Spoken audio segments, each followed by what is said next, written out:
selamat malam. Assalamualaikum Bapak Ibu semuanya, pengunjung Kota Kasablanka. Terima kasih ya Yeni, jadi udah diantarkan untuk ke sesi malam hari ini. Ini kalau ada yang ngikutin dari pagi, Jakarta Marketing Week Tech Day, day kedua. Wah, kalau yang ngikutin ya pasti setuju banget dengan saya kalau di hari Tech Day ini tuh isinya daging semua. Talk show, berat banget, knowledge, trend, update, teknologi dan segala macamnya pasti capek banget. Tapi stay di tempat duduk Bapak Ibu semuanya karena kita akan menyegarkan diri. Bukan dari knowledge doang, tapi juga ada persembahan dari Kino Indonesia akan bagi-bagi goodie bag yang berisi cap panda dan oval. Boleh tepuk tangannya? Jadi bisa menyegarkan badan dan juga kalau saya nggak salah nanti mungkin tanya langsung ke narasumber kita ya itu bisa menyegarkan wajah. Jadi stay akan dibagikan oleh panitia goodie bag-nya dan iya mulai loading. Oke, selain tadi disegarkan saya juga punya bahasan yang menarik di hari ini. Jadi di sesi malam hari ini saya akan membawakan tema sesi mengenai brand journalism in digital era, PR ex jurnalis. Seperti apa? Saya Muhammad Perkasa Alves, saya akan menjadi moderator pada malam hari ini. Oke, saya sudah punya 3 narasumber. Kalau tadi Kino Indonesia bagi-bagi goodie bag, tandemannya nggak mau kalah. Sangat baik hati juga kepada para peserta Jakarta Marketing Week karena akan ada 2 voucher dari Art Hotel Group. Jadi stay, kita akan bagi-bagi. Apakah voucher menginap? Saya nggak tahu. Jadi tunggu sampai sesi akhirnya, selalu ngikutin. Di sini saya sudah punya 3 narasumber yang sangat kompeten, ekspertis di bidangnya masing-masing. 2 praktisi PR, 1 jurnalis kawakan. Kabarnya nih, jurnalis kawakan ini bahkan saking seniornya, kalau saya nggak salah ya, ini ada mitos yang menyatakan bahwa jurnalis ini bahkan menjadi saksi groundbreaking dari Candi Borobudur. Padahal bos sendiri loh itu.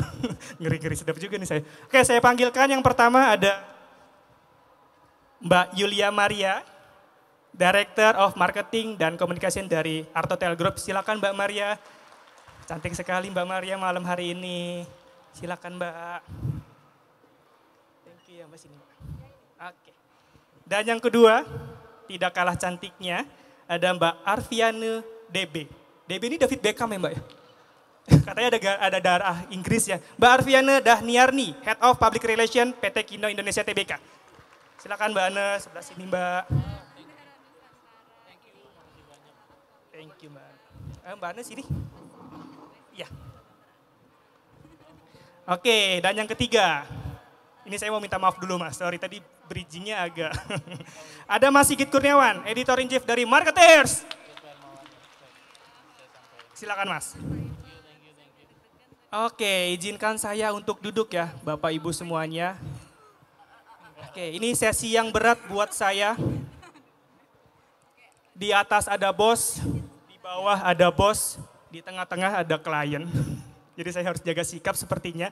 Jadi tema kita hari ini adalah brand journalism. Ini kalau menurut contekan, sesi ini akan membahas kolaborasi antara praktisi PR dan jurnalis yang akan menjadi kunci untuk menciptakan konten yang autentik, relevan, dan menarik yang dibangun oleh brand untuk menjangkau pasar yang lebih luas, khususnya di era digital. Seperti apa? Kita mulai ya Mbak ya. Diskusinya ya. Jadi teman-teman aku akan bagi 2 sesi. Sesi pertama itu bahasanya akan cukup serius, banyak daging dan insight dan mungkin nanti masing-masing narasumber akan membagikan pengalamannya. Dan yang kedua ada sesi curhat. Gitu. Jadi ini sebenarnya di set nih, sebelah kanan ini PR, kelompok PR, sebelah kiri kelompok media. Seperti apa sih hubungan kita? Baik-baik aja dong. Tapi penasaran kan? Oke, kita lanjut ke yang serius dulu. Sudah siap Mbak Ane? Mbak Yulia, Mas Sigit? Siap. Oke. Yang pertama, ini kayak kuis ya? Boleh nggak kuis kok? Aku mau nanya dulu ke Mbak Ana, boleh ya? Mbak Yulia, Mas Sigit ya. Mbak, tadi ngomongin soal brand journalism Mbak. Sebenarnya kalau dari dirimu ini memaknai arti dari brand journalism itu seperti apa? Oke, Mas Hafiz. Tatapannya tajam banget Mbak Ana, saya jadi takut. Apa kabar dulu dong nih? Baik Mbak, lama kita nggak ketemu ya Mbak ya. Ya. Pada baru minggu lalu. Ya, sebelum menjawab saya mau menyapa dulu narasumber yang lain boleh? Boleh dong. Ya, halo Mbak, ini aku baru ketemu Mbak Mbak Yulia. hari ini dan Mas Sigit juga entah kenapa baru ketemu hari ini juga gitu. Seringnya online ya di Iya. WA doang ya. Oke, lanjut ini pertanyaannya brand journalism itu sendiri Yes. seperti apa ya? Jadi sebenarnya tadi pas banget ketemu Mas Sigit, namanya itu sekarang macem-macem ya. Oke. Tapi bagaimana kita bekerja itu yang membuat sebenarnya sama aja gitu ya konteksnya gitu ya. Nah brand journalism ini kalau di pemahaman kami gitu ya, pemahaman saya, ini bagaimana kita bisa meng-create sebuah story yang relevan. Relevan ini artinya tidak hanya relevan dengan media sebagai fasilitator untuk bisa penyampai pesan, tapi juga relevan dengan audiens gitu. Kalau hal ini tuh sebenarnya susah-susah gampang ya brand journalism. Mau nggak mau PR pun harus bersikap adaptif Oke. gitu. Kita paham sekali waktu zaman dulu saya awal-awal 2000-an mungkin ya, dunia menulis untuk seorang PR tuh nggak sama seperti sekarang. Oke. Kalau kita nggak catch up mungkin nggak naik publikasinya gitu. Nah makanya kalau di kami di Kino sendiri ya, ini kami berlakukan membuat sebuah brand journalism ini mostly banyak di marketing PR. Oke. Di brand, lebih banyak di brand ya. Jadi kami lebih banyak mengangkat yang sifatnya storytelling, edukatif gitu, inspirasi. Jadi nggak hard selling. Oke. Karena audiens sekarang itu sudah sangat pintar. Dia bisa membedakan mana yang memang iklan, hard selling dan mana yang memang walaupun iklan tapi ada sisi edukasinya, ada insight baru, jadi membaca tuh ada inspirasi lah gitu. Dan enggak rigid. Rigid artinya storytellingnya berjalan. Nah ini yang sebenarnya kami sudah lakukan sebenarnya di Kino sendiri gitu. Terutama untuk ketika kita mau mengkomunikasikan sebuah brand, sebuah campaign, nah brand journalism itu berjalan di situ. Oke, berarti kata kuncinya yang aku tangkap adalah tidak hard selling, tidak rigid, storytelling yang relevan dan adaptif terhadap audiens.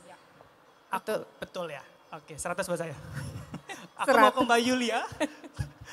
Mbak Yulia. Mbak, setelah dari yang dipaparkan Mbak Anne tadi Mbak Yulia juga ngangguk-ngangguk, berarti setuju ya Mbak ya? Tapi seberapa aware sih sebenarnya praktisi PR atau para brand di era digital ini mengenai pentingnya tadi pendekatan brand journalism itu dalam membangun story PR mereka Mbak? Brand journalism ini memang aplikasi atau yang pasti diterapkan oleh pendekatan PR. Jadi para praktisi PR pasti melakukan brand journalism dalam mengkomunikasikan brandnya. Jadi di Art Hotel itu sangat lengkap banget dalam mengkomunikasikan brand itu. Ada hal yang terkait dengan visualisasi, terus ada yang terkait dengan melalui event, terus melalui sosial media. Nah pendekatan PR dari dulu itu kebetulan di hospitality pendekatan PR itu memang adalah bagaimana kita bisa melakukan media relations kepada media-media gitu loh. Itu yang dijalankan khususnya di industri perhotelan.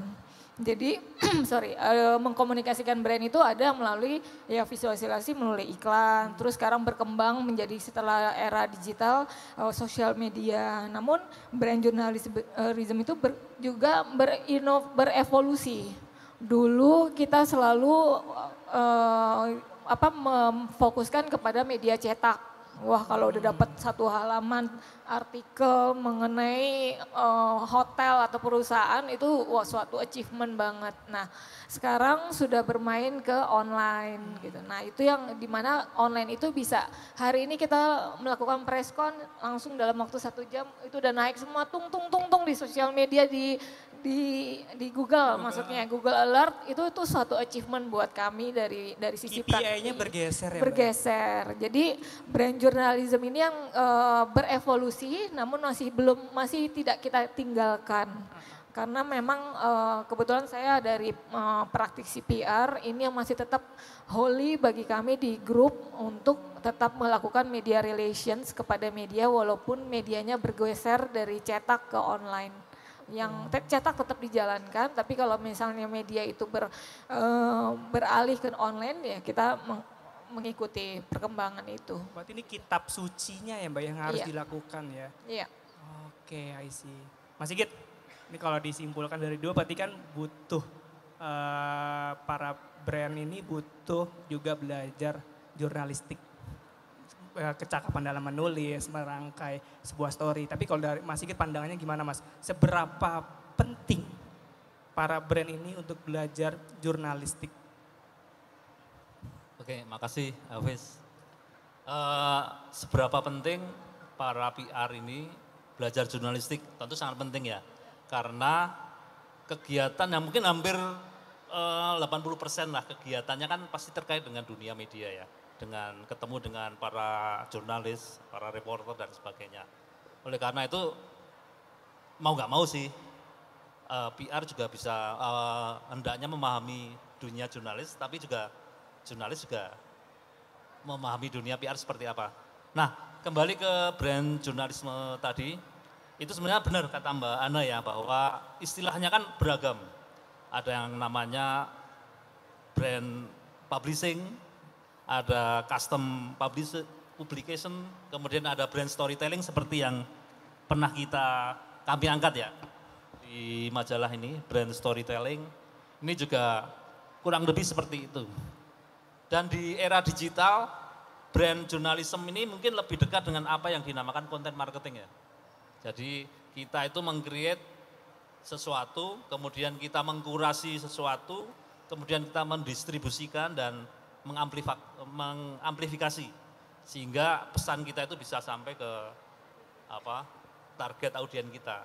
Dan kembali pertanyaan Hafiz tadi, seberapa penting ya? Akhirnya penting sekali karena tugas kita, pekerjaan kita itu beririsan ya. Meskipun di beberapa sisi itu disiplin kerjanya agak sedikit berbeda. Yang nanti bisa kita saling curhat Mbak. Karena sering kadang harmonis, kadang enggak ya Pak ya. Oke, silakan Wes. Kadang gemes, bukan harmonis, gemes. Ngeselin ya, gemes ya. Oke, nanti kita kulik. Tapi kalau misalkan ini jadi kitab suci, ini penting banget untuk tim PR dan mempelajari jurnalistik. Tapi ada do and don'ts-nya nggak sih? Ketika kita membuat sebuah PR campaign yang tadi syarat akan content marketing ya, bukan malah tidak hard selling tapi lebih ke edukasi, entertain atau inspiring itu do and don'ts-nya seperti apa? Aku mau tanya sama Mbak Yulia dan Mbak Ana. Mungkin Mbak Yulia lebih dulu. Do-nya pasti itu bahasa press release itu atau bahasa ke media pasti beda dengan bahasa marketing. Itu kita yang harus dengan cara soft selling itu kita mencoba menarik perhatian jurnalis untuk memahami produk yang akan kita sampaikan. Walaupun sebenarnya ujungnya jualan juga, tapi kita lakukan dengan cara storytellingnya itu yang kita kemas untuk membuat jurnalis saja tertarik nih untuk dibahas. Karena saya tahu banget jurnalis itu selalu mengambil sisi apa yang berguna buat masyarakat. Bukan dalam arti kalau jualan, kalau iklan kan langsung straightforward, tapi misinya ini public image-nya apa yang diangkat. Itu yang kita harus pahami untuk memahami apa yang akan diangkat oleh jurnalis. Jadi saya yakin jurnalis itu setiap hari terima press release pasti banyak ribuan gitu kan. Nah satu yang pasti adalah pertama bagaimana kita membuat judul yang menarik gitu lah, yang tidak kesannya hard selling. Tapi membuat kayak ini dia tertarik ini berguna buat dipublikasikan. Kedua pastinya kedekatan dengan media, istilahnya jalin hubungan dengan media, dengan Mas Sigit nih contohnya salah satunya yang membuat si jurnalis ini kalau lagi mikirin tiba-tiba dengan hospitality, alhamdulillah saya yang dikontak. Makasih ya Mas Sigit. Jadi hubungannya ini bukan as a profesional, iya istilahnya, tapi in a casual way. Wajar bagi kami PR itu mengundang untuk bertemu, untuk sekedar ngobrol. Bahkan yang pertama dilakukan harus adalah untuk kita mengenalkan diri ke media, itu adalah media visit. Buka pintu. Kalau ibaratnya kalau anak sales jualan door to door, PR itu jualannya door to door ke media company, ngenalin diri kita. Saya dari pertama kali merasa bahwa I'm a PR practitioner, itu yang pertama, pokoknya saya harus ketemu media A, B, C, D, E yang udah sebanyak-banyaknya kenalan. Terus ya maksudnya memang akhirnya, oh saya udah kenal sama Mas Sigit, ternyata sama Mas Hafiz saya belum. Dulu udah kenal sama Mas Hendra, karena banyak banget come and go, tapi kita berusaha untuk tetap buktinya terjadi, oh marketer era ini kita balik lagi. Tiap tahun pasti harus ada media visit misalnya. Ini kayak tim saya sendiri hari ini, 2 hari ini mereka melakukan media visit ke media-media, tujuannya itu. Kedua, beruntung sekali kami di industri perhotelan tuh punya restoran. Jadi ngundang makan, itu kan menyenangkan ya buat kami. Kalau industri lain mungkin ya ketemuan di mall atau apa untuk ngobrol, sekedar untuk bagaimana kita bisa membangun relationship ini ya as a friend gitu loh, as a friend, bahwa kita tuh hubungannya bukan hanya karena aku butuh kamu gitu loh. Seperti itu yang kita pengen tonjolkan. Jadi yang kedua itu ya istilahnya jangan sekedar aku butuh kamu. Ketika aku butuh kamu, aku hanya konteks, setelah itu kita udah nggak bye-bye. Mungkin iya, kita mungkin nggak tiap hari atau tiap bulan berhubungan sama marketeers misalnya. Cuma kita tahu bahwa kapan kita harus berhubungan dan kapan juga kita harus maintain relationship itu gitu. Oke, Mbak Ana, do endorse Mbak? Ya, do and don'ts ya ketika melakukan brand journalism. Yang pertama sebenarnya ada 2, kalau kami mendefine ada 2. Yang pertama dari sisi konten. Dari sisi konten jelas. Kalau kami ketika mendapat brief dari teman-teman brand itu pasti cara berkomunikasinya straight. Benar ya, teman-teman marketing pasti straight. A is A. Tapi ketika diturunkan ke tim PR, bukan A is A. Dia harus bisa meleverage dan membuat sebuah konten yang dikomunikasikan itu relevan. Jadi dusnya adalah pahami dulu target audiensnya siapa. Ini akan relate dengan bagaimana kita memilih media yang ingin menjadi channel komunikasi. Ketika kita ngomong brand, apakah cocok kita mengkomunikasikan dengan media ekonomi bisnis? Nah ini perlu dipahami. Kadang teman-teman PR nggak tahu ya, mungkin dulu ya blast release semua database di blast, nggak tahu desnya apa, itu media kuatnya di mana gitu, sehingga tidak relevan. Nah ini yang perlu diperhatikan ketika kita membuat message, pahami dulu target audiensnya siapa, supaya relevan dan teman-teman media teman-teman editor pun juga akan lebih mudah karena ada hubungan mutualisme di situ. Dia teman-teman media butuh berita, kita bisa mensuplai kebutuhannya gitu. Nah, itu dari sisi konten. Jadi lebih dibikin soft selling ya. Makanya bentuknya akan storytelling biasanya di teman-teman PR. Yang kedua, kalau itu dari sisi konten, dari sisi relation. Tadi benar, media relation. Kita paham bahwa teman-teman media ini adalah sebagai fasilitator, penyedia channel untuk berkomunikasi dengan publik. Tapi bukan berarti apa yang kita berikan ke teman-teman media itu semata-mata hanya tolong ya naikin, enggak begitu. Ada sebuah investasi, relation. Bukan sekadar transaksional Mbak ya? Ya betul, jadi kalau kami di PR menyebutnya media relation is investment. Gitu, jadi bukan transaksional, benar, investment. Jadi pengen curhat bentar ya. Jadi investment is beyond that transaksional ya. Jadi ada hubungan mutualisme. Makanya kalau di tim saya ketika bertemu media, Mas Hafiz mungkin sering ya ketemu tim saya dulu, di luar ini lagi info apa sih yang Hot lagi ya, happening. happening. Jadi ketika kami membuat konten, membuat rilis akan lebih relevan gitu. Akhirnya jatuhnya ke bite size artikel biasanya tuh. Dan di konten pun kita juga, nah ini satu lagi yang penting. Ketika saya biasanya dengan tim PR, biasakan menulis konten itu ada data insight, data. Bukan hanya asumsi Oke. gitu ya. Entah data BPS, data di artikel jurnal, data di market insight, whatever itu masukkan data. Karena itu yang memvalidasi bahwa semua yang kita deliver memang ada datanya jelas dan bukan hoax ya kalau zaman sekarang.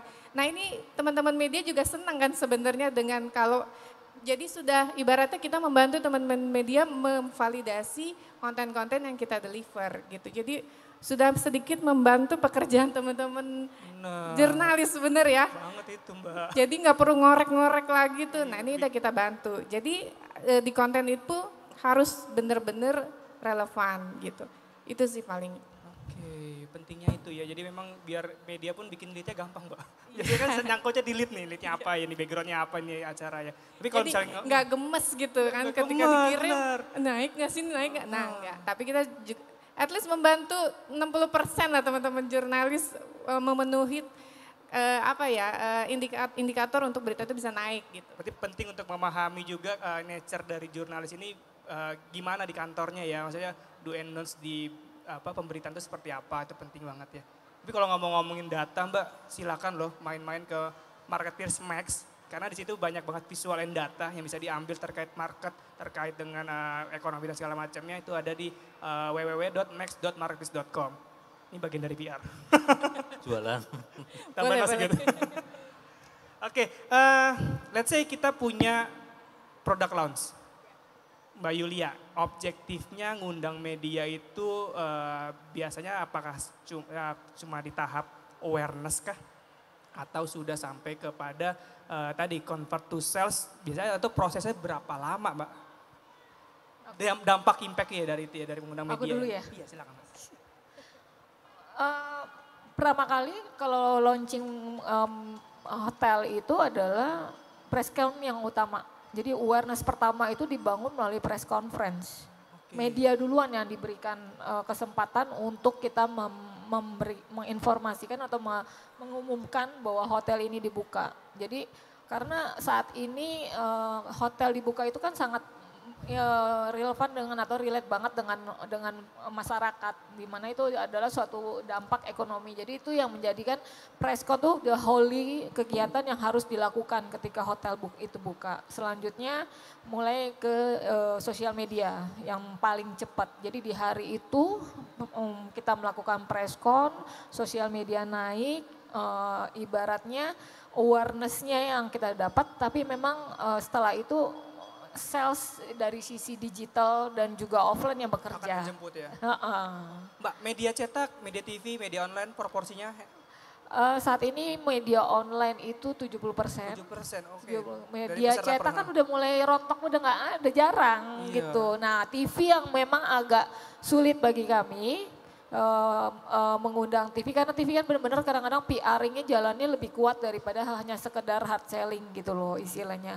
Ya, walaupun kami yakin gitu loh, kalaupun misalnya ternyata TV-nya memang lagi mau mengangkat cerita tentang misalnya pada saat kami launching, kebetulan itu di akhir tahun, wah dia lagi mengambil momentum untuk lagi membahas tentang keriaan di akhir tahun. Nah itu bisa masuk tuh gitu loh, kecuali memang kita melakukan dari sisi dibantu berupa iklan ya. gitu. Di FMCG begitu juga Mbak Ana? Kalau di FMCG untuk produk launching ya, kami bagaimana impact dari ketika mengadakan press conference ya. Sebenarnya gini, ketika kita berhubungan dengan media, tujuannya apa sih?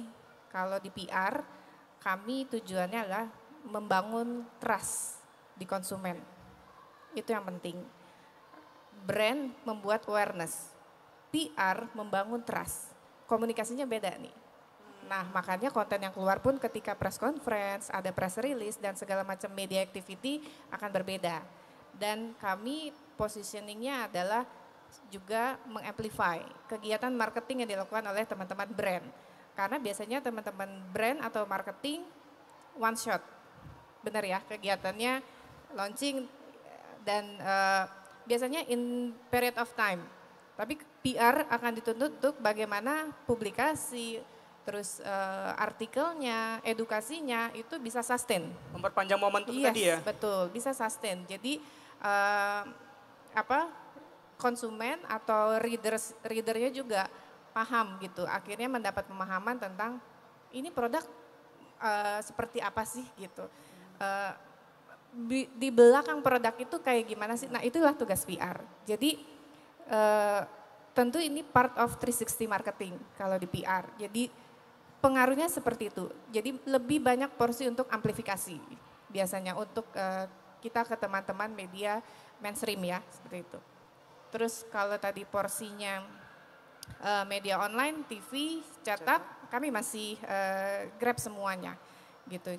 Di teman-teman TV karena FMCG kami banyak beriklan di TV ya, jadi tentu hubungan kami dengan teman-teman TV juga cukup baik dan teman-teman cetak nah cetak ini juga menarik karena bagaimana pendekatan kita ke teman-teman media print akan berbeda dengan online. Online akan terlihat dari kontennya yang akan lebih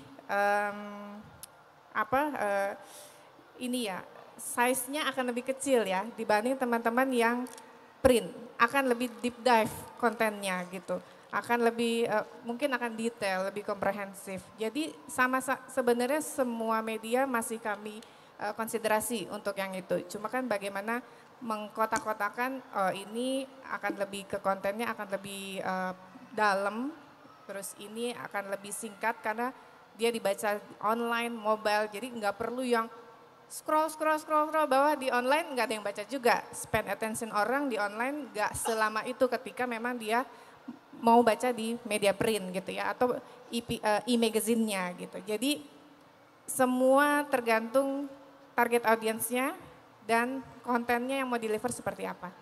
Kabarnya di FMCG ini pertempuran di TV itu ketat ya Mbak ya? Iya, jadi bisa dalam sekejap mungkin ya, kita keluar iklan campaign A, tetangga sebelah, tiba-tiba nyodok besoknya campaign yang hampir serupa, jadi shadowingnya cukup ketat. Intelijennya jalan tuh ya Mbak? Jalan, pasti. Makanya ya itu insight-insight yang seperti itu kita masih perlu ya, karena masyarakat kita itu cepat sekali berubah. FMCG itu bukan melahirkan konsumen yang loyal sebenarnya, cepat berubah gitu. Come and go. Ya, makanya kemampuan marketingnya pun harus catch up gitu. Sekarang Mas Hafiz ke supermarket, biasanya beli produk A. Pas lagi satu waktu datang ke supermarket itu, produk A yang favorit Mas Hafiz nggak ada. Nah iya. Berpindah nggak kira-kira? Bisa mungkin berpindah. Ya, secepat itu. Makanya kalau dibilang loyal banget beda sama otomotif ya, karena investmentnya besar gitu. Itu segampang itu menarik atensi dari konsumen. Makanya kita juga perlu dinamis dan yaitu agile dan adaptif juga gitu. Oke, berarti kuncinya tadi visualnya, termasuk perangan mungkin di mindset itu di TV tadi, tapi juga distribusi juga harus kuat. Visibility-nya juga harus kuat. Ya. Oke, Mbak Yulia, Mas sabar ya Mas, yang cewek dulu. Kayak preskon kan, nanti ada saatnya bertanya. Oh iya ada saatnya dia bertanya setelah preskon. Mbak, antara gelar preskon dengan sekadar menyebar press release, Mbak Yulia lebih pilih mana Mbak? Atau ada waktu-waktu penggunaan yang berbeda di dua function ini? Kalau preskon itu kalau dirasa memang momentumnya harus dilakukan.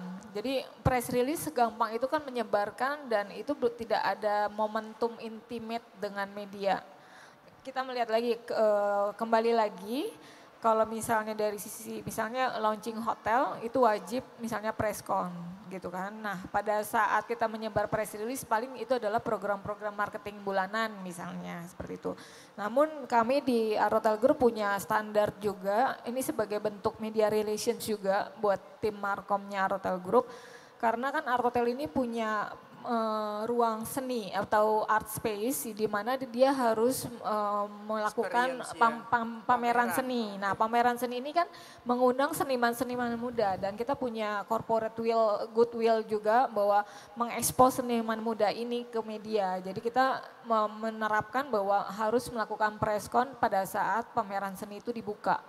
Nah, itu salah satu yang menjadi reguler, tapi ketika momen penyebaran press release bulanan kayak ada promosi makanan atau paket bulanan itu malah cukup press release aja gitu. Oke, terima kasih Mbak Yulia, Mbak Ana, teman-teman media kalau jika ada pertanyaan. Preskon beneran, Mas Sigit. Kalau dari media lebih enak diundang preskon atau sekadar dapat press release? Atau sebenarnya yang dicari itu apa sih sebenarnya, Mas? Ya, tugas jurnalis itu kan belanja berita ya. Jadi dan itu tergantung dari segmen media seperti apa. Kalau marketer mungkin akan belanja seputar bisnis, marketing dan sebagainya kan. Mungkin media politik akan belanja berita ya, atau mungkin kutipan-kutipan atau mungkin data-data seputar politik misalnya. Dan bahkan satu preskon gitu bisa dihadiri oleh banyak media dengan banyak kepentingan. Nah, oleh karena itu menurut kalau mengacu pada pertanyaan Hafiz tadi ya paling dicari ya ketika ada preskon karena kita tidak, kalau press release kan cuma ini ya, kadang cuma selembar, 2 lembar dan kadang cuma informatif tapi enggak ada yang sesuatu yang enggak dalam gitu dan kita pengen, kalau jurnalis kan tugasnya menggali ya, pengen menggali langsung dari narasumber pertama. Kalau press release kan udah diolah sedemikian rupa oleh tim PR dan sebagainya. Ini sedikit sudah tadi ya. Sehingga kita nggak bisa melakukan konfirmasi, kita nggak bisa menggali sendiri. Karena jurnalisme itu kan intinya cuma satu, yaitu kan verifikasi data ya. Jadi apa yang disampaikan PR, tugas jurnalis yang memverifikasi itu sebenarnya. Dan itu landasan utamanya ya. Kenapa kita lebih senang diundang ke preskon ketimbang cuma press release, karena kita pengen langsung dapat kutipan dari spokesperson pertama nih, seperti itu. Dan di sana kita akan banyak belanja berita ya. Kadang preskon misalnya produk launch, itu mungkin ada satu berita yang memang kita tayangkan nih, oh produk ini bagus. Tapi di satu sisi kita masih menggali berita lain nih, entah dari spokespersonnya yang ada di preskon atau mungkin yang hadir juga. Kadang kan wartawan itu datang ke preskon tuh lihat-lihat dulu nih, siapa aja yang datang di sebuah acara konferensi pers dan sebagainya. Bahkan termasuk siapa yang diundang itu kalau bisa kadang kita kan seperti itu. Ada tahu-tahu ada media ini karena memang tugasnya yang mencari, ditugasi oleh editor, oleh mungkin Redpel, Pemret untuk mencari kutipan atau data dan sebagainya. Itu sih. Sebenarnya preskon tuh bukan yang nggak bisa konfirmasi, Mas. Kalau dikonfirmasi lama balasnya. Bagian dari curhat lagi kan. Mas, tapi mungkin bisa sharing juga, Mas. Saat preskon ini apa sih yang wajib ada atau disediakan oleh teman-teman brand biar tadi ya punya news value, akhirnya juga membantu pekerjaan jurnalis yang akhirnya juga bisa membawa pesan yang disampaikan dalam preskon tersebut ketemu nih misi yang dicari sama jurnalis sama yang pesan yang mau dibawakan oleh si brand tersebut. Ya mungkin yang tadi disebut tadi bahwa sebuah preskon atau bahkan press release menarik itu karena ada punya news value ya, dia punya nilai berita. Karena buat apa kita preskon tapi acara itu tidak atau sama sekali tidak ada nilai beritanya misalnya. Kadang kan ada tuh beberapa kali datang, oh ternyata acaranya seperti ini. Tapi ketika ada preskon di sana ada narasumber yang wah ini narasumber kunci atau mungkin spokesperson pertama yang bisa digali macam-macam. Sehingga ketika jurnalis datang ke preskon, dia pulang ke meja redaksi itu udah dengan banyak berita. Itu sih yang menurut para jurnalis ya. Kadang ada reporter datang di kantor misalnya, kadang ngeluh, oh nggak ada apa-apa mas, nggak ada beritanya. Kadang narasumbernya juga diwakili, ada yang nggak datang. Nah itu kan kadang bagi jurnalis cukup mengecewakan ya karena konten yang mau dibeli, mau belanja konten tadi akhirnya nggak didapat di press con tersebut. Dan elemennya yang menjadikan sebuah press conference menarik ya mungkin nanti pas sesi curhat rasanya Bisa dipaparin paling lagi ya. cocok. Tapi sementara urutannya berarti tema acara atau bahasannya, kedua siapa yang datang, siapa narsumnya. Betul. Oke, saat bikin press release, elemen apa aja sih yang wajib ada di dalamnya, Mbak Yulia, Mbak Ana? Oke, kalau secara teoritisnya di PR 5W1H tetap pasti ada ya. Dan data-data pendukung pasti itu juga diperlukan. Seperti tadi yang saya info di depan, data-data insight, pendukung yang data-data ilmiah itu pasti kami masukkan juga sebagai background kenapa kita bisa menyebutkan atau menstate satu kalimat atau apapun itu ya. Nah itu yang juga kami biasanya jadi mandatory tuh. Kalau di tim saya sih mandatory ya. Jadi itu harus ada gitu. Terus pasti harus ada quote spokesperson.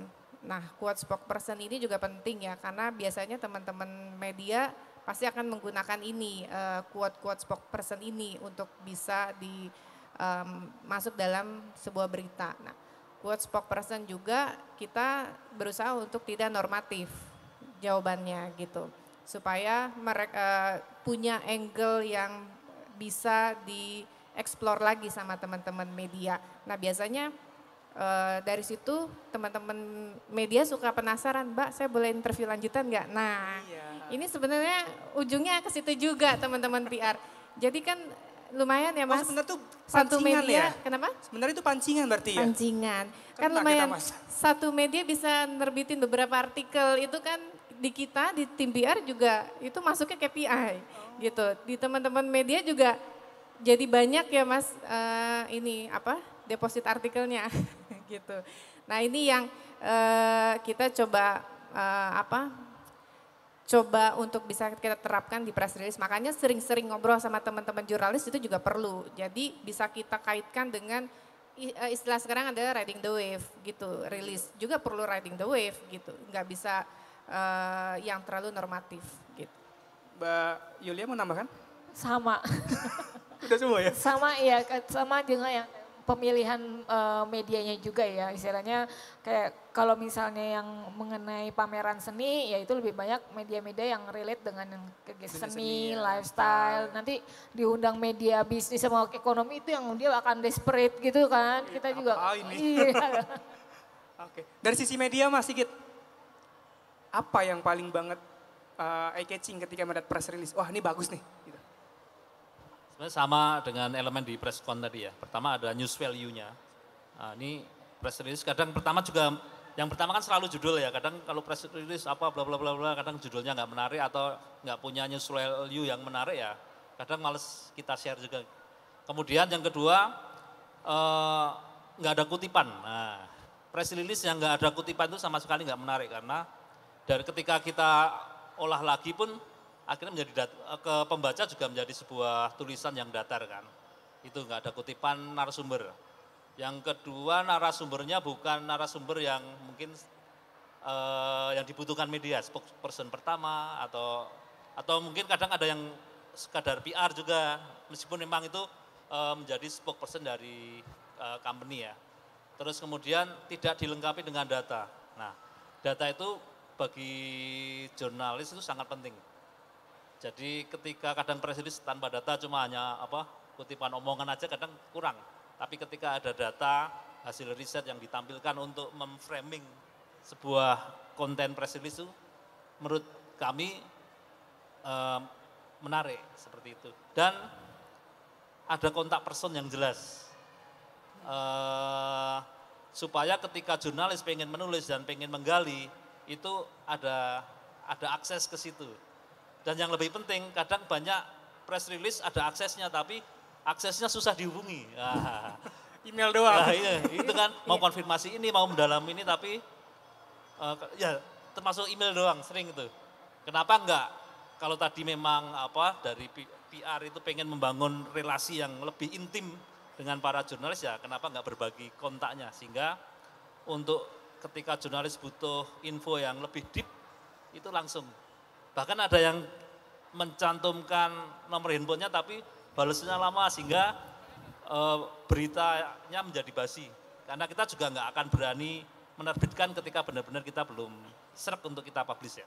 Itu sih seperti itu. Kalau ada tim saya yang lama, balesnya kabarin aja mas ke saya.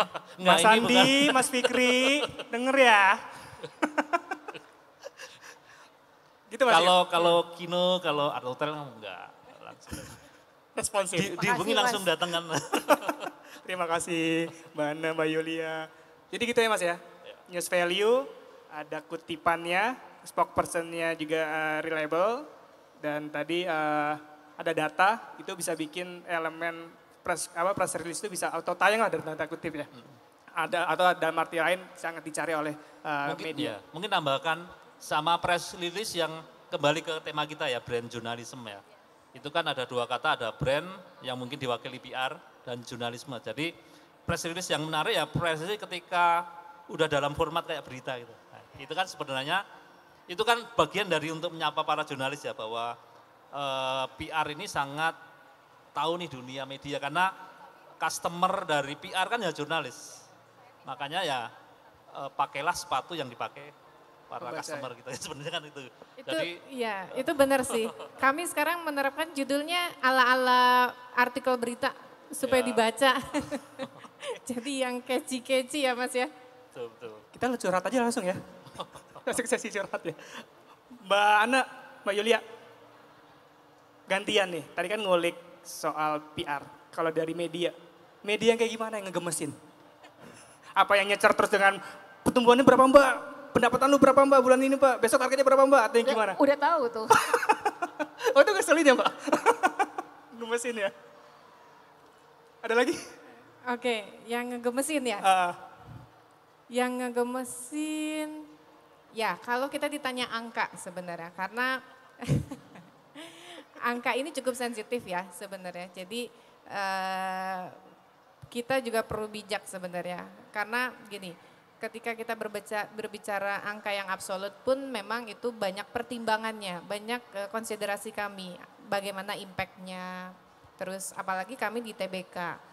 Gitu. Banyak stakeholder yang terimpact dari setiap publikasi yang kami lakukan gitu. Jadi memang kalau ketika wartawan apalagi yang tiba-tiba jam 11 malam, Mbak ini begini-gini angkanya berapa nih kadang gitu. Ini kami tidak bisa, jujur kami tidak bisa memutuskan sendiri karena memang ada beberapa konsiderasi ketika sebuah angka itu keluar ke teman-teman media, artinya akan jadi konsumsi publik gitu ya. Nah, ini kita juga perlu memikirkan dampaknya seperti apa. Jadi jadinya ya kita biasanya masukin kontribusinya aja ya gitu ya, bukan absolut angka gitu. Ya, tapi ini di awal-awal dulu waktu saya nyemplung di PR itu jadi satu apa ya, kayak jadi satu momok sendiri gitu ya. Tapi makin ke sini kita makin bisa tahu bagaimana memanage sebenarnya segala inquiry dari teman-teman media gitu. Setelah kita belajar learning, kita kan juga ini ya media mapping gitu. Media ini attitude-nya biasanya gimana sih ketika menyajikan sebuah konten, termasuk teman-teman reporternya seperti apa. Jadi kita juga sudah paham bagaimana menghandle teman-teman media, teman-teman wartawannya sendiri seperti apa. Jadi kalau yang dibilang gemes-gemes itu mungkin ya masih banyak perlu latihan lagi sih ya, menata emosi jiwanya kali ya. Karena sebenarnya ya mereka juga ada tuntutan kan gitu. Dan ya sekarang bagaimana kita fine tuning aja gitu, cari yang sama-sama memberikan hal-hal yang solutif aja gitu. Jadi sebenarnya balas lama itu bukan kenapa-napa tapi gemes sama mikir dulu ya Mbak. Iya, karena kan kita spokesperson ya, Iya.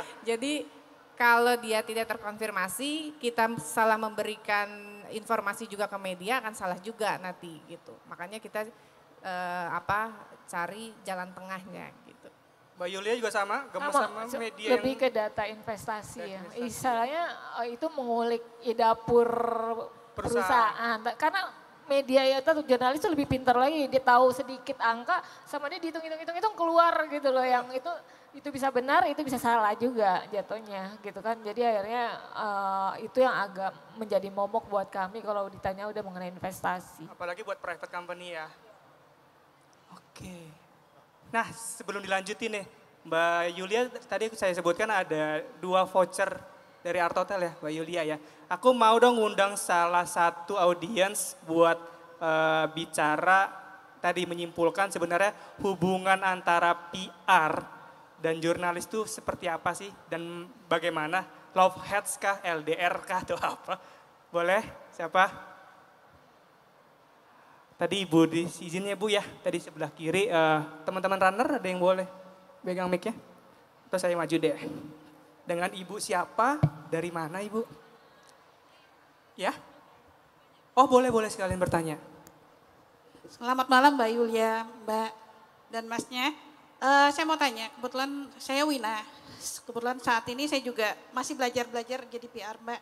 Gitu kan, saya pegang ada penyanyi gitu kan, tapi penyanyi di daerah. Nah Mbak, aku mau tanya dong Mbak, dengan Bapak ini pengalaman apa sih yang terberat atau tantangan terberat gitu kan sebagai PR ketika kita mungkin akan mengadakan press con atau ngasih press release ke medianya.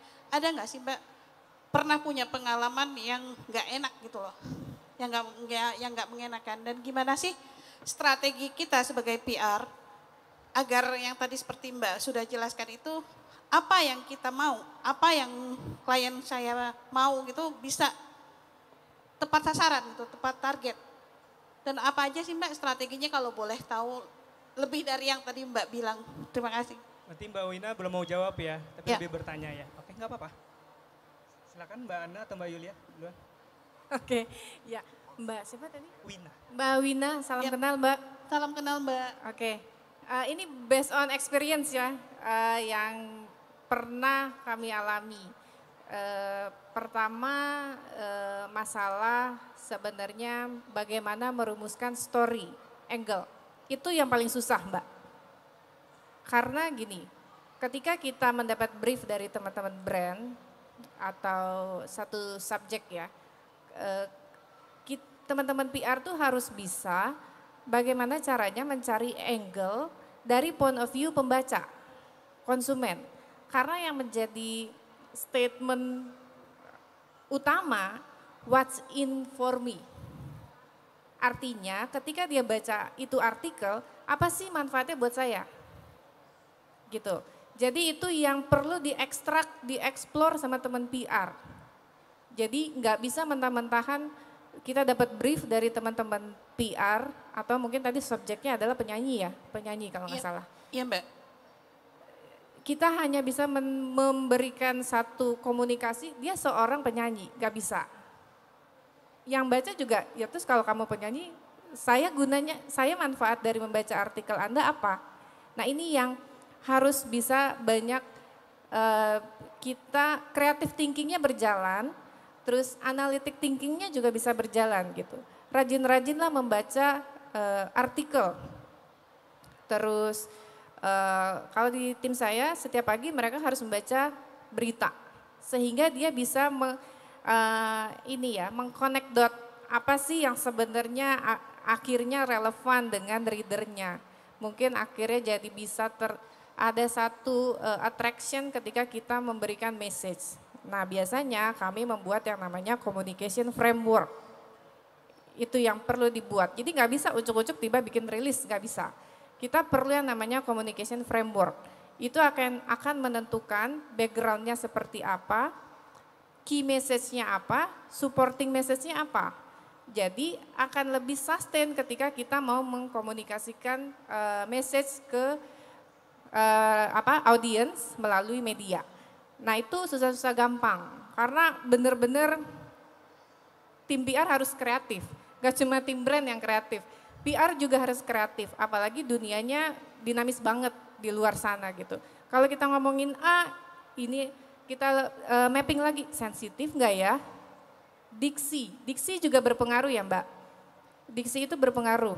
Bisa dia berkonotasi sensitif ketika dalam satu momen tertentu akhirnya jadi sensitif pemilihan diksi. Jadi salah nanti komunikasinya.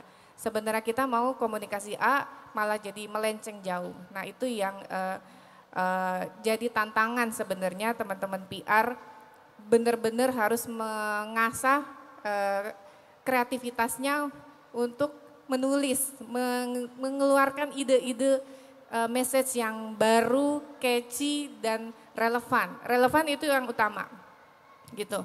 Terus tadi pengalamannya yang kurang bagus ya? Iya, yang kurang mengenakan Mbak.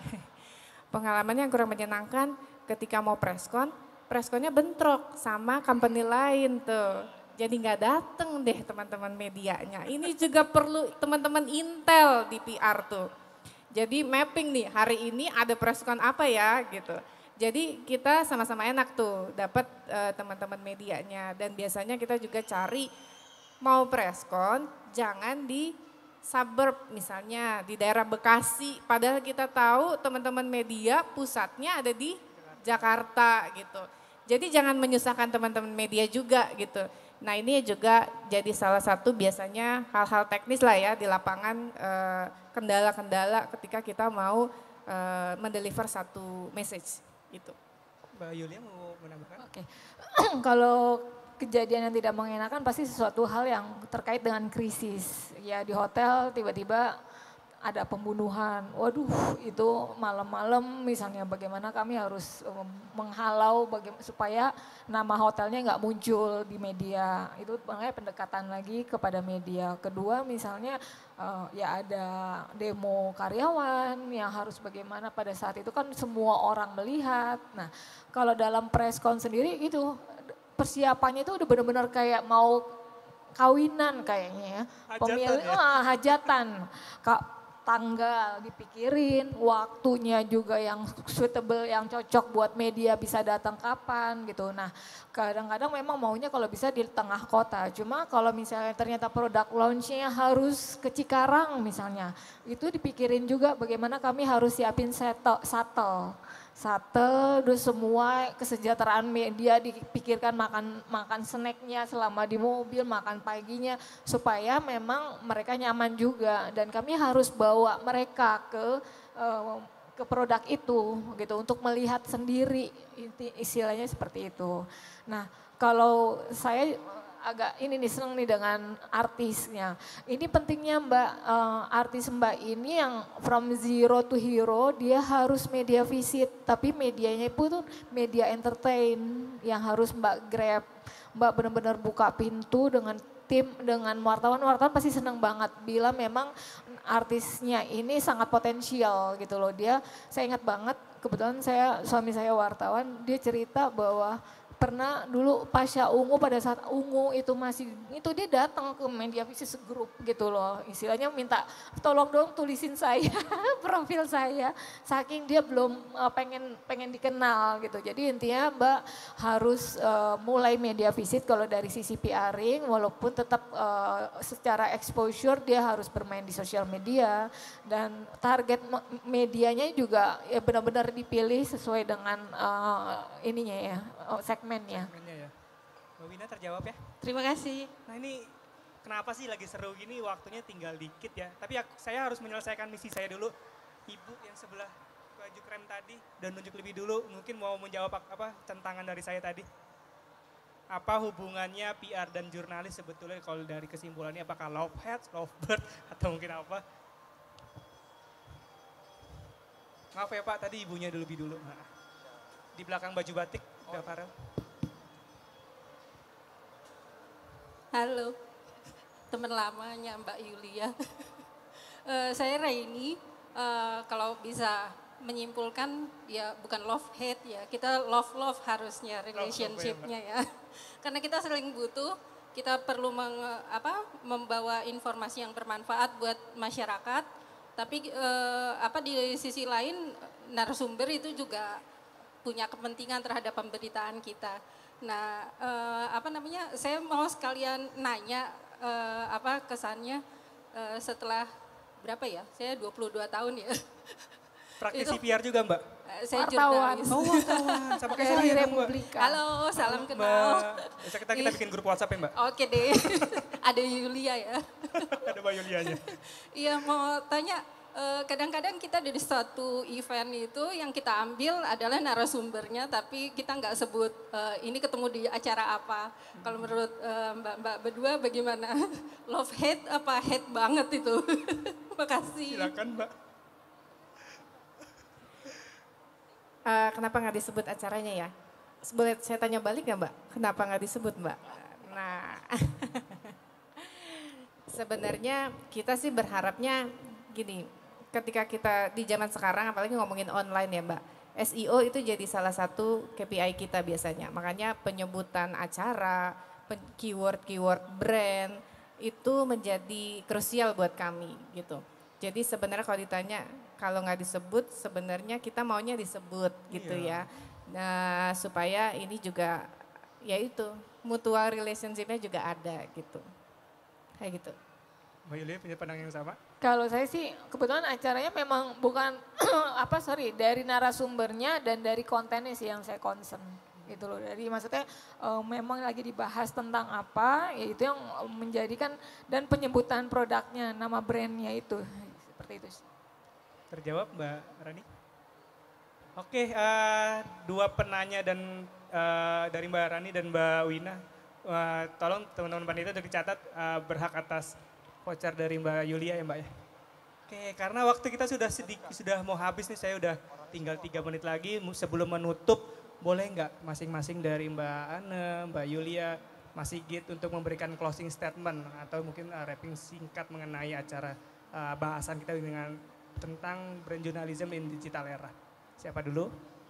Boleh Mbak Yulia. Ya, brand journalism merupakan salah satu dari strategi komunikasi yang harus dijalankan oleh sebuah brand melalui pendekatan public relations, di mana kita harus bisa membuat story itu secara, maksudnya brand presence-nya itu secara storytelling yang membuat ini berguna dan mempunyai niche value ya untuk masyarakat yang akan disukai banget oleh media atau jurnalis untuk mengangkat itu. Mbak Ana? Oke, kalau saya terkait dengan brand journalism is stay relevant, itu aja sih. Stay relevant. Ya, karena kita tahu dan kita harus juga paham target audience kita, makanya kita harus stay relevant supaya brand journalism itu sendiri bisa jalan ya sesuai dengan ekspektasi, itu aja. Thank you Mbak. Mas Sigit. Oke, singkat aja sih. Mungkin tadi maaf ya, misalnya para jurnalis memang rewel. Ya memang tugas jurnalis adalah memang rewel. Dan harus rewel karena kalau nggak rewel nggak akan dapat berita yang didapat. Itu dan kesimpulannya ya sebenarnya PR dan jurnalis ini sudah layaknya memang berkolaborasi ya. Kenapa di judul sesi kita PRX jurnalis dan bukan PR versus jurnalis ya. Memang maksudnya bahwa keduanya ya tadi mutualisme tadi seperti itu. Itu aja sih, terima kasih. Oke, saya rasa cukup kesimpulan dari ketiga narasumber tadi, tidak perlu saya sebutkan lagi. Gabut Hafiz. Tapi terima kasih banyak untuk Mas Sigit, Mbak Yulia, Mbak Ane.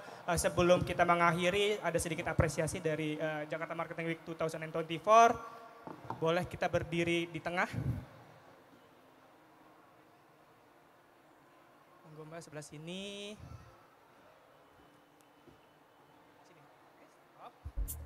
Ya, sini ada sertifikat of appreciation yang dibawakan langsung oleh robot. Kita hidup di era digital. Halo.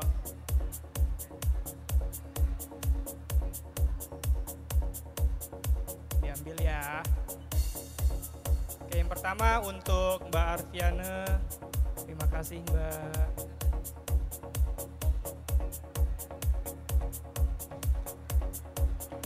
Boleh tepuk tangannya, terima kasih Bapak Ibu pengunjung Kota Kasablanka. Yang kedua untuk Mbak Yulia.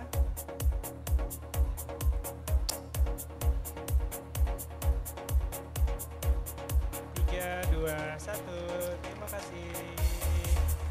Kita foto bersama dulu, aku sebelah kiri kanan ini ya.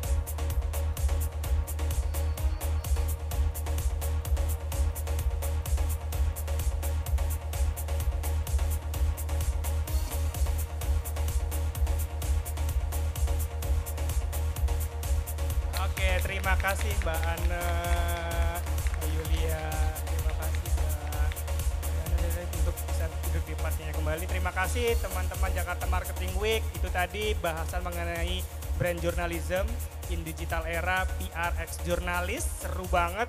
Sayang banget sesi curhatnya cuma sebentar karena tadi udah 3 menit lagi. Oke, jangan kemana-mana, masih ada sesi selanjutnya. Untuk itu saya Muhammad Perkasa Hafiz undur diri, saya kembalikan ke Yeni. Selamat malam. Oke baik, terima kasih banyak Mas Hafiz. Kota Kasablanka masih semangat kan? Oke baik, jadi kita tadi sudah selesai dengan sesi Brand Journalism in Digital Era, PR X Journalist. Selanjutnya kita akan ada sesi yang sangat menarik dari Sense Blossom. Dengan topik Lights, Camera, and Action, Leveraging Social Media for Strong Personal Branding. Wah menarik sekali nih teman-teman, apalagi khususnya teman-teman di sini yang misalnya pengen perkuat personal brandingnya gitu ya. Tapi sebelum kita mulai, mari kita lihat yang satu ini.